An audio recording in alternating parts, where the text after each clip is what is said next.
Philippe Bas a rencontré Laurie en 2010.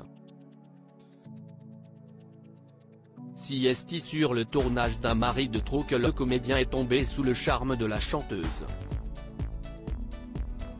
Le couple a vécu alors une jolie romance sous le feu des projecteurs, et ce jusqu'en 2012. Depuis, Philippe Bas n'a jamais eu de gêne à évoquer cette idylle, et a même parlé de leur rupture. « J'apprends sans cesse de mes erreurs », a-t-il fait savoir. Interrogé par le Journal des femmes, Philippe Bas, que l'on retrouve dans Le Sceau du Diable, Le Sentier des Loups, ce lundi 7 novembre sur TF1. S'était épanché sur cette histoire dont il ne regrette absolument rien.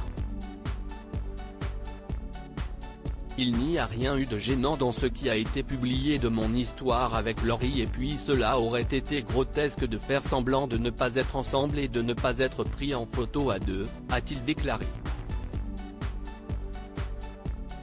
Notre relation était très saine. Si est aujourd'hui de l'histoire ancienne. J'ai tourné la page et je ne regrette rien. Jamais. J'apprends sans cesse de mes erreurs. Sa rupture, le couple l'avait annoncé avec un texte rappelant leur affection, alors oui, si est vrai, nous nous séparons. Dans la plus grande affection et comme vous le voyez, la plus grande complicité. Philippe Bas est-il en couple ? Aucun regret donc pour les anciens amants qui ont tous les deux tourné la page depuis. Laurie Pestet est devenue maman d'une petite fille prénommée Nina, née en août 2020. La chanteuse n'a jamais souhaité dévoiler l'identité du papa, qui travaille avec des musiciens au quotidien. Il est une des 3 personnes les plus importantes d'une célèbre maison de disques.